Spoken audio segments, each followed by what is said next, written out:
खुदावंद यीशु मसीह के नाम में आप सबको सलाम। खुदा मगरूरों का गुरूर नेस्त कर देता है। यशायाह नबी का सहीफा उसका 13वां बाब और उसकी 11वीं आयत मुकद्दसा में लिखा है कि खुदा मगरूरों का गुरूर नेस्त कर देता है। मेरे अजीजों, खुदावंद का कलाम बयान करता है कि खुदा मगरूरों का मुकाबला करता है, उनको सजा देता है और उनको झिड़कता है।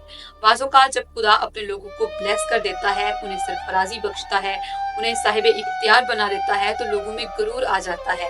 लेकिन खुदावंद का कलाम बयान करता है, जो मगरूरी में चलते हैं खुदा उनको जलील भी कर सकता है।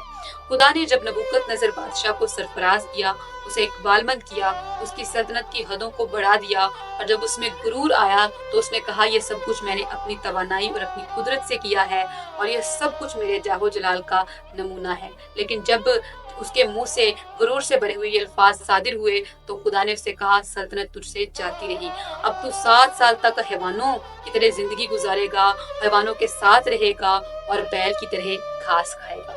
उसके मगरूर पन की वजह से उसे 7 साल तक हैवानों के साथ रहना पड़ा और बैल की तरह घास खाना पड़ा। 7 साल के बाद जब उसकी अक्ल उसमें फिर आई तो उसने खुदा के हय्युल कय्यूम होने का इकरार किया और इस बात का इकरार किया कि तमाम तर इख्तियारात और कुदरत खुदा की है, वो जिसको चाहता है उसको देता है। उसने खुदा की ताजीम में खुदावंद की सिताइश की और कहा कि खुदा ही सबको देने वाली जात है और मगरूरी में चलने वालों को वह जलील भी कर सकता है।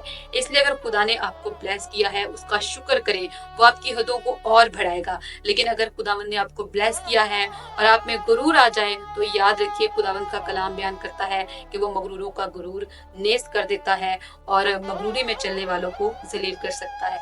इसलिए अगर खुदावंद ने ब्लेस किया है उसका शुक्र करें, उसको मुबारक कहें और उसके कदमों में झुके रहें।